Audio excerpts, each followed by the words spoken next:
த Lord, ஹல்லேலூயா. Zion வேதாகம ஆய்விற்கு அன்போடு கூட இயேசு கிறிஸ்துவின் நாமத்தில் உங்களை வரவேற்கிறேன். இன்று தினத்திலும் 1 ராஜாக்கள் புஸ்தகம் அதிகாரங்கள் 6 முதல் 8ஆம் அதிகாரம் வரைக்கும் உள்ள வசனங்களை தியானிக்க சர்வ வல்லமையுள்ள தேவன் தாமே நமக்கு கிருபை பாராட்டுவாராக. 6வது அதிகாரத்திலே சாலமோன் ராஜா தேவாலயம் கட்டுகிற காரியத்தை குறித்து பார்க்கிறோம். இஸ்ரவேல் புத்திர எகிப்து தேசத்திலிருந்து புறப்பட்டு 480ஆம் வருஷத்திலும் சாலமோன் இஸ்ரவேலின் மேல் ராஜாவான 4ஆம் வருஷத்திலும் சீப் மாதமாகிய 2ஆம் மாதத்திலும் அவன் கர்த்தரின் ஆலயத்தை கட்டத் தொடங்கினான் என்று வேதம் சொல்லுகிறது. கர்த்தர் பரிசுத்த நாமத்திற்கு மகிமை உண்டாவதாக. கிமு 966இல் சாலமோன் எருசலேம் தேவாலயத்தை கட்டத் தொடங்கினதை வரலாற்றில் நாம் காண முடியும். வேதாகம் கூறும் தகவல்களையும் அஸ்ரீர்களின் வரலாற்று கால வரிசை குறிப்புகளையும் கொண்டு தீர்மானிக்கப்படுகிறது. அந்நாளிலிருந்து சரியாக 480 வருடங்களுக்கு முன்னர் இஸ்ரவேலர் எகிப்து தேசத்திலிருந்து வெளியேறி விடுதலை பயணம் தொடங்கினார்கள். கர்த்தருடைய பரிசுத்த நாமத்திற்கு மகிமை உண்டாவதாக. இதோ சாலமோன் ராஜா கட்டின அந்த தேவாலயத்திலே உடன்படிக்கை பெட்டியை உள்ளே கொண்டு வந்து வைக்கிற காரியத்தை குறித்து பார்க்கிறோம். மக்கள் மத்தியில் தேவனுடைய பிரசன்னத்தையும் அவருடைய தெய்வீக தன்மைகளையும் காட்டக்கூடிய அடையாளமாக அது இருந்தது.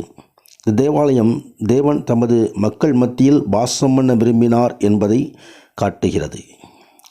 தேவாலயம் தேவன் மக்களுடன் செய்திருந்த உடன்படிக்கை உறவுக்கு ஒரு கண்கண்ட அத்தாட்சியாக இருக்கிறது என்பதை யாத்திராகமம் 29ஆம் அதிகாரம் 45-46 வசனங்களிலே நாம் பார்க்க முடியும். தேவாலயம் தேவனுடைய நாமம் அங்கு நிலைத்திருக்கும்படி கட்டப்பட்டது. தேவனுடைய நாமம் பரிசுத்தமுள்ளது.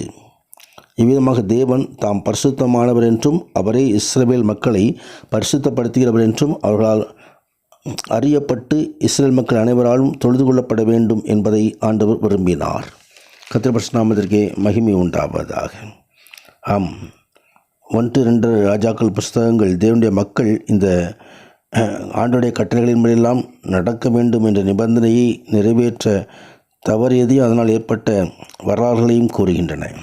கர்த்தருடைய பரிசுத்த நாமத்திற்கு மகிமை உண்டாவதாக. தொடர்ந்து இந்த ஆலயம் எப்படி கட்டப்படுகிறது என்ற விளக்கத்தை தருகிறது. 7வது அதிகாரத்திலே சாலமோன் தனக்கு ஒரு அரண்மனை கட்டுகிற காரியத்தையும் குறித்தும் பார்க்கிறோம். சாலமோன் தன் அரண்மனை முழுவதையும் கட்டி முடிக்க 13 ஆண்டுகள் சென்றது என்பதை இங்கே காண முடியும். அந்த அரண்மனையின் பெயர் லீபனோன் வனம் என்று அந்த பெயர் கொடுக்கப்பட்டிருந்தது. அதனுடைய அளவுகள் எவ்வளவு என்று சொல்லி அந்த ஆலயத்திலே அந்த அதிகாரத்திலே தெரிவிக்கப்பட்டிருக்கிறது. தேவனுடைய தொடர்ந்து 13ஆம் வசனம் முதல் தேவனுடைய ஆலயத்தின் பனிமூட்டுகளை குறித்து வேதம் தெரிவிக்கிறது. கர்த்தருடைய பரிசுத்த நாமத்திற்கு மகிமை உண்டாவதாக. சாலமோன் ஈராம் என்னும் சொல்லப்படுகிறான ஒரு மனிதனை தீருவிலிருந்து அழைப்பித்து இந்த வேலைகள் இந்த தேவாலயத்தின் பனிமூட்டின் வேலைகள் எல்லாம் செய்கிறதை குறித்து பார்க்கிறோம். 2 வெண்கல தூண்கள் ஏற்படுத்தப்படுகிறதையும் அந்த தூண்கள் எப்படி அது செய்யப்படுகிறது என்ற காரியங்களையும் இன்னும் மற்ற எல்லா பனிமுட்டுகளையும் கடல் தொட்டி, வெண்கல கடல் மற்றும் மற்ற எல்லா பனிமுட்டுகளை செய்வது காரியங்களை குறித்து வேதம் தெரிவிக்கிறது. 8வது அதிகாரத்தில் உடன்படிக்கை பற்றி தேவாலயத்தில் கொண்டு வரப்படுகிற காரியத்தை குறித்து பார்க்கிறோம். மகா பரிசுத்த ஸ்தலத்திலே வைக்கப்பட்டிருந்த அந்த உடன்படிக்கை பெட்டி, கர்த்தருடைய பரிசுத்த நாமத்துக்கு மகிமை உண்டாவதாக, அது யாத்திராகமத்தில் சொல்லப்பட்ட விதமாக மோசேக்கு ஆண்டவர் கற்பித்த விதமாக உருவாக்கப்பட்டது. கர்த்தருடைய பரிசுத்த நாமத்துக்கு மகிமை உண்டாவதாக. இந்த உடன்படிக்கை பெட்டிக்குள் இஸ்ரவேலரின் மீது தேவனுடைய ராஜரீகத்தை காட்டும் 3 ஞாபகார்த்த பொருட்கள் இருந்தது. 10 கட்டளையில் பிரிக்கப்பட்ட 2 கற்பலகைகள்,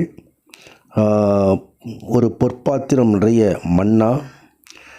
கர்த்தருடைய பரிசுத்த நாமத்திற்கு மகிமை உண்டாவதாக. தொடர்ந்து ஆரோனுடைய வாதுமை மரத்தின் கோல் ஆகிய காரியங்கள் அந்த உடன்படிக்கை பெட்டிக்குள் இருந்தது. கர்த்தருடைய பரிசுத்த நாமத்திற்கு மகிமை உண்டாவதாக. இந்த உடன்படிக்கை பெட்டி மகா பரிசுத்த ஸ்தலத்திலே வைக்கப்பட்டிருந்தது. பொன்னாலான கேருபீன்கள் ஒன்றையொன்று பார்க்கும் விதத்திலே உடன்படிக்கையின் பெட்டியின் மேல் பொருத்தப்பட்டிருந்தது.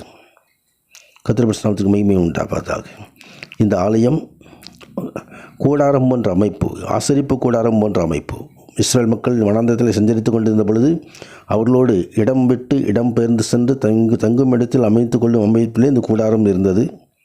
அதேவிதமாக இங்கு தேவாலயமும் கட்டப்படுகிற காரியத்தை குறித்து பார்க்கிறோம். கர்த்தருடைய பரிசுத்த மகிமை உண்டாவதாக. கட்டி பிரதிஷ்டை பண்ணி ஜெபம் பண்ணி அங்கே தேவனுடைய மகிமை கடந்து வருகிறதை குறித்து நாம் பார்க்கிறோம். கர்த்தருடைய வார்த்தை முடியில் நடக்கும் பொழுது சர்வங்களுடைய மகிமையை நாம் காண முடியும். தேவன் தாமே நமது மகிமையை நமது வாழ்க்கையிலும் வெளிப்படுத்துவாராக. பரிசுத்த மகிமை உண்டாவதாக. ஆமேன், ஆமேன்.